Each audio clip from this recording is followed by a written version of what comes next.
Formula E car race లో కేటీఆర్ కు ED నోటీసులు ఇచ్చింది. జనవరి 7న విచారణకు రావాలి అంటూ ఆదేశించింది. ఫెమా నిబంధనలు ఉల్లంఘించినట్లు ఇప్పటికే ఈడీ గుర్తించింది. ఇక ఎఫ్ఈఓకు 55 కోట్లు బదిలీ ఆర్థికపరమైన అవకతవకలు జరిగినట్లు ఈడీ అనుమానిస్తోంది. అందులో భాగంగా ఇప్పటికే ఈడీ కేసు నమోదు చేసింది. ఇక ఐఏఎస్ అధికారి అరవింద్ కుమార్ కు కూడా ఈడీ నోటీసులు ఇచ్చింది. జనవరి 2-3 తేదీల్లో విచారణకు రావాలంటూ చెప్పింది.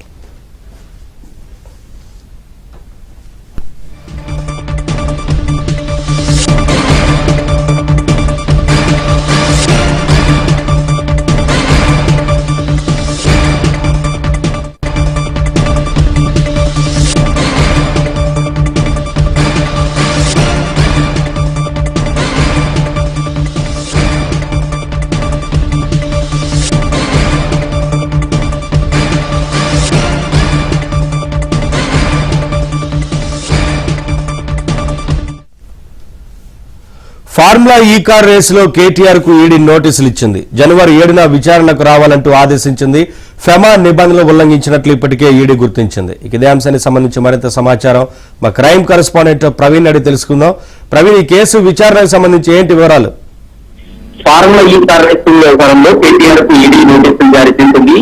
జనవరి 7న ఈడీ విచారణకు వ్యక్తిగతంగా హాజరు కావాలంటూ కూడా నోటీసులో పేర్కొంది. ప్రస్తుతం కేటీఆర్ మన్మోహన్ సింగ్ మృతి చెందడంతో ఢిల్లీలో ఆయన ఉన్నారు. అయితే సీనియర్ ఐఏఎస్ అధికారి అరవింద్ కుమార్, తర్వాత హెచ్ఎండిఏ మాజీ చీఫ్ ఇంజనీర్ గా ఉన్నటువంటి బిఎల్ఎన్ రెడ్డి కూడా నోటీసులు జారీ చేశారు. వీరిద్దరూ కూడా జనవరి 2-3 తేదీల్లో విచారణకు హాజరు కావాలని నోటీసులో స్పష్టంగా పేర్కోవడం జరిగింది.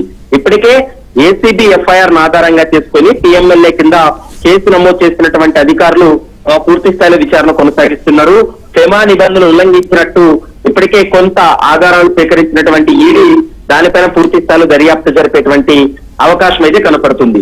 మరోవైపు ఎఫ్ఈఓకు దాదాపు 55 కోట్లు నగదు బదిలీ ఆర్థికపరమైనటువంటి అవకతవకలు జరిగినట్లు కూడా ఈడీ అనుమానిస్తుంది. ఇప్పటికే ఏసీబీ నమోదు చేసినటువంటి ఎఫ్ఐఆర్ ఆధారంగా చేసుకుని ఈడీ అధికారులు ఈసీఐఆర్ నమోదు చేసి దర్యాప్తు కూడా కొనసాగిస్తున్నటువంటి పరిస్థితి కనపడుతుంది.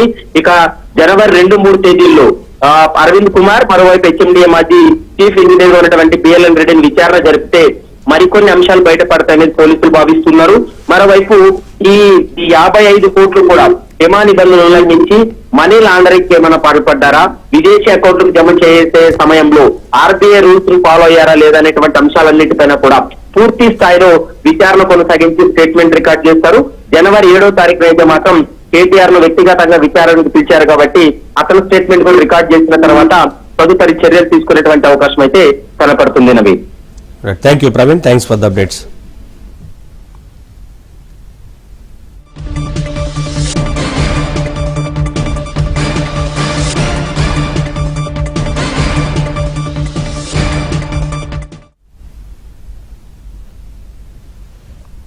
ఫార్ములా ఈ కార్ రేస్ లో కేటీఆర్ కు ఈడీ నోటీసులు ఇచ్చింది. జనవరి 7న విచారణకు రావాలి అంటూ ఆదేశించింది. ఫెమా నిబంధనలు ఉల్లంఘించినట్లు ఇప్పటికే ఈడీ గుర్తించింది. ఎఫ్ఈఓకు 55 కోట్లు బదిలీ ఆర్థికపరమైన అవకతవకలకు జరిగినట్లు ఈడీ అనుమానిస్తుంది. ఇందులో భాగంగా ఇప్పటికే ఈడీ కేసు నమోదు చేసింది. ఇక ఐఏఎస్ అధికారి అరవింద్ కుమార్ కు కూడా ఈడీ నోటీసులు ఇచ్చినట్లుగా తెలుస్తుంది. ఓవరాల్ గా ఇదే అంశానికి సంబంధించి మరిన్ని అప్డేట్స్ మాకు కరెస్పాండెంట్ నరేష్ నాడి తెలుసుకుందాం. నరేష్, ఈ ఫార్ములా ఈ కార్ రేస్ కు సంబంధించి ఈడీ కేటీఆర్ కు నోటీసులు ఇచ్చినట్లుగా తెలుస్తుంది. ఓవరాల్ గా అప్డేట్స్ ఏంటి? ఇతనికి చాలా కాలంగా ఏదైతే బీఆర్ఎస్ పార్టీ ఎదురు చూస్తున్నట్టు కేటీఆర్ కు ఈడీ నోటీసులు ఇచ్చింది. ఈ నెల ఏదైతే వచ్చే నెల జనవరి 7వ తేదీన ఆయన ఈడీ విచారణకు హాజరు కావాల్సి ఉంటుంది. ఇప్పటికే కేటీఆర్ ఢిల్లీలో ఉన్నారు. మాజీ ప్రధానమంత్రి మన్మోహన్ సింగ్ అంత్యక్రియలో భాగంగా బీఆర్ఎస్ పార్టీ తరఫున ఎంపీల బృందంతో ఆయన రాత్రి ఢిల్లీ వెళ్లారు. ఈ రోజు సాయంత్రానికి ఆయన హైదరాబాద్ తిరిగి వచ్చే అవకాశం ఉంది. మరొక వైపు ఏదైతే ఈ ఫార్ములా ఈ రేస్ కేసుకు సంబంధించి ఖచ్చితంగా కేటీఆర్ మేరకు ఉచ్చు బిగుస్తున్నట్టు కూడా గత కొన్ని రోజుల వార్తలు వస్తున్న నేపథ్యంలో ఏసీబీ కేసు నమోదు చేయడం, ఏసీబీ కేసు ఆధారంగా ఈడీ ఫెమా ఉల్లంఘించారంటూ కూడా ఈడీ మరొక కేసు నమోదు చేసింది. సో హైకోర్టులో కేటీఆర్ ను ఈ నెల 31వ తేదీ వరకు అరెస్ట్ చేయొద్దంటూ కూడా హైకోర్టులో రిలీఫ్ వచ్చింది. అయినప్పటికీ కూడా ఈడీ కేసు నమోదు చేసిన నేపథ్యంలో కొంత షాక్ గానే బీఆర్ఎస్ పార్టీకి చెప్పాలి. ఇప్పటికే బీఆర్ఎస్ పార్టీ వర్కింగ్ ప్రెసిడెంట్ ఉన్న కేటీఆర్ పెద్ద ఎత్తున కాంగ్రెస్ ప్రభుత్వం మీద చాలా కాలంగా విమర్శలు చేస్తూ వస్తున్నారు. కేటీఆర్ కాంగ్రెస్ ప్రభుత్వాన్ని టార్గెట్ చేస్తున్నారంటే ప్రజల పక్షాన కేటీఆర్ పోరాటం చేస్తున్నందువల్లే ముఖ్యమంత్రి రేవంత్ రెడ్డి కావచ్చు కాంగ్రెస్ ప్రభుత్వం కేటీఆర్ ని టార్గెట్ చేశారనేది బీఆర్ఎస్ వర్గాల మాట. చాలా కాలంగా ఇదే మాటను వాళ్ళు చెప్తూ వస్తున్నారు. అసెంబ్లీలో సైతం ఈ అంశం మీద కూడా వాళ్ళు అనేక సార్లు మాట్లాడారు. సో ఇప్పటికే కేటీఆర్ ప్రజల్లోకి వెళ్ళడం, అదేవిధంగా హైదరాబాద్ కావచ్చు, మూసీ శుద్ధీకరణ అంశం కావచ్చు, అనేక అంశాల మీద ముఖ్యమంత్రి రేవంత్ రెడ్డిని టార్గెట్ చేస్తూ వస్తారు. సో ఇందులో భాగంగానే అటు ప్రభుత్వం కూడా కేటీఆర్ ని టార్గెట్ చేసింది, కావాలనే తమను ఇరికిస్తుంది, ఇందులో ఎలాంటి ఉల్లంఘనలు జరగలేదు, హైదరాబాద్ బ్రాండ్ ఇమేజ్ ని పెంచేందుకే తాను ఈ రేసింగ్ ను నిర్వహించినట్టు కేటీఆర్ గతంలో అనేక వేదికల మీద కేటీఆర్ చెప్తూ వచ్చారు. ప్రెస్ మీట్ లో కావచ్చు, పార్టీ బహిరంగ సభల్లో కావచ్చు, అనేక సార్లు ఆయన చెప్తూ వచ్చారు. ఏదైతే ఐఏఎస్ అధికారి అరవింద్ కుమార్ కు ఎలాంటి సంబంధం లేదు, అధికారులకు ఎలాంటి సంబంధం లేదు, పూర్తిగా తాను మంత్రిగా మున్సిపల్ శాఖ మంత్రి హోదాలో 55 కోట్ల రూపాయలు చెల్లించిన మాట వాస్తవమే. సో ఇంకొక వాయిదాల్లో కొంత డబ్బు కనుక చెల్లించి ఉన్నట్టయితే ఈ ఫిబ్రవరిలో హైదరాబాద్ లో మరొకసారి ఈ రేస్ జరిగేది. కానీ కాంగ్రెస్ ప్రభుత్వం ఆ డబ్బు చెల్లించకపోవడం వల్లే హైదరాబాద్ బ్రాండ్ ఇమేజ్ తగ్గిందనేది ఇటు బీఆర్ఎస్ వర్గాల మాట. ముఖ్యంగా కేటీఆర్ పదే చెప్తున్నారు. వాస్తవానికి ఈ కార్ రేస్ నిర్వహించడం వల్ల హైదరాబాద్ కు, ముఖ్యంగా తెలంగాణ ప్రభుత్వానికి 600 కోట్ల రూపాయలు లాభం చేకూరిందనేది కేటీఆర్ మాట. కానీ ప్రభుత్వం మాత్రం వేరేలాగా చెప్తుంది. ఉద్దేశపూర్వకంగానే ఆ డబ్బులను విదేశీ కంపెనీకి చెల్లించి ఆర్థిక శాఖ అనుమతి లేకుండా ఇంకొకవైపు ఎన్నికల కోడ్ అమల్లో ఉన్నప్పుడు ఈ డబ్బును కేటీఆర్ అనుమతితో విదేశాలకు పంపించారు. సో ఇదే పెద్ద అభియోగంగా అటు ప్రభుత్వం చెప్తుంది. ఏదైనప్పటికీ కూడా గతంలో కూడా కేటీఆర్ కొన్ని కమెంట్ చేశారు. జైలుకి వెళ్తే అవసరమైతే జైలుకి వెళ్తాను, జైలు నుంచి వచ్చిన తర్వాత పాదయాత్ర చేస్తా, ప్రజల్లోకి వెళ్తా, ప్రజల్లోనే తేల్చుకుంటారంటూ కూడా గతంలో కేటీఆర్ కూడా చెప్పిన పరిస్థితి. సో ఈ నేపథ్యంలోనే ఈ కేసు రాజకీయంగా ఖచ్చితంగా టర్న్ తీసుకుంటుంది. కొత్త ఏడాదిలో జనవరి నెలలో ఇప్పటికే ప్రజల పక్షాన కేటీఆర్ పోరాటం చేయాలని చెప్పి ప్రజలకు వెళ్ళడానికి రెడీ అవుతున్న సందర్భంలో ఇది ఒక రకంగా బీఆర్ఎస్ పార్టీకి షాక్ గానే చెప్పొచ్చు. ఇప్పటికే 2024 సంవత్సరం అసలు బీఆర్ఎస్ పార్టీకి కలిసి రాలేదనేది స్వయంగా కేటీఆర్ సహా ఆ పార్టీ నాయకులు కూడా అనేక సార్లు చెప్తూ వస్తారు.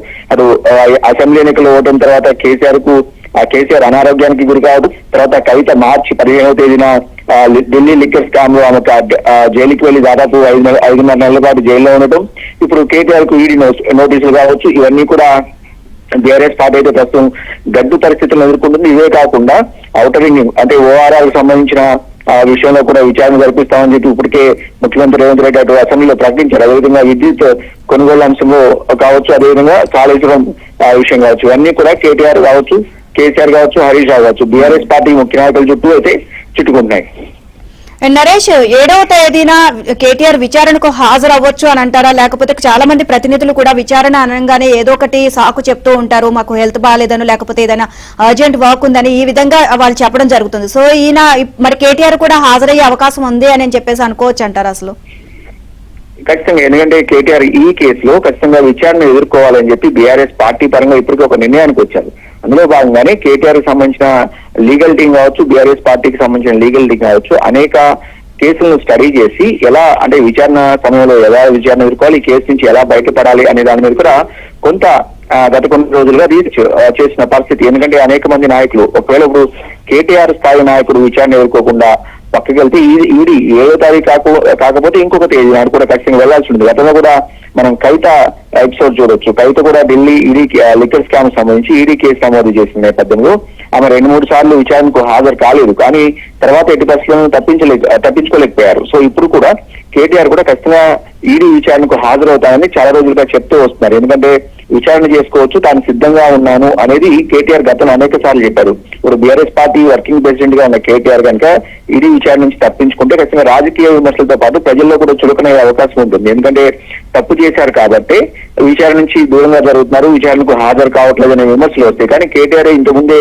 మొదటే చెప్పారు, కేసు నమోదు కంటే ముందే కేసు నమోదు చేసుకోవచ్చు, విచారణకు పిలవచ్చు, ఎప్పుడైనా సరే విచారణకు సిద్ధంగా ఉన్నాను, వచ్చి తన దగ్గర ఉన్న సమాచారాన్ని అంతా కూడా ఈడీ అధికారులు కావచ్చు, సంబంధిత అధికారులకు వివరించడానికి సిద్ధంగా ఉన్నా, తాను ఎలాంటి తప్పు చేయలేదు కాబట్టి విచారణ నుంచి పారిపోను, అదేవిధంగా విచారణకు భయపడే ప్రసక్తే లేదు అనేది కేటీఆర్ గతంలో అనేక సార్లు చెప్తూ వస్తున్నారు. కాబట్టి ఇప్పుడు కేటీఆర్ విచారణకు ఖచ్చితంగా హాజరయ్యే అవకాశం ఉంటుంది. ఎందుకంటే జనవరి 7 కాకపోతే ఇంకొక తేదీ రావాలని చెప్పి ఈడీ ఖచ్చితంగా పిలుస్తూ ఒక్కసారి కనుక కేసు నమోదు అయితే దాని నుంచి తప్పించుకునే పరిస్థితి ఉన్నది. కాబట్టి కేటీఆర్ కూడా ఖచ్చితంగా విచారణకు హాజరవుతారు. దానికి సంబంధించిన బీఆర్ఎస్ పార్టీ లీగల్ టీం ఇప్పటికే హోంవర్క్ మొదలుపెట్టింది.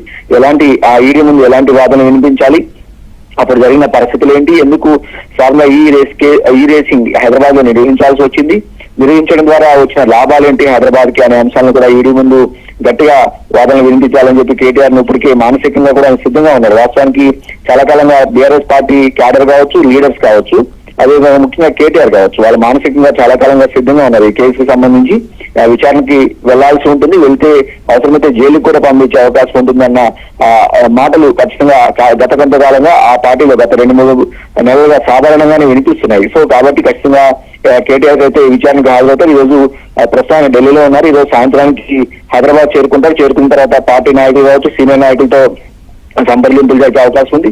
ఇంకొక వైపు ఇప్పటికే కేటీఆర్ గత అసెంబ్లీ సమావేశాలు ముగిసిన తర్వాత ఈ నెల 21వ తేదీ వరకు అసెంబ్లీ సమావేశాలు జరిగాయి. ఆ సమావేశాల తర్వాత తన తండ్రి బీఆర్ఎస్ పార్టీ అధినేత మాజీ ముఖ్యమంత్రి కేసీఆర్ కూడా కలిసి ఈ కేసుకు సంబంధించి పూర్తి స్థాయిలో చర్చించినట్టు కూడా సమాచారం.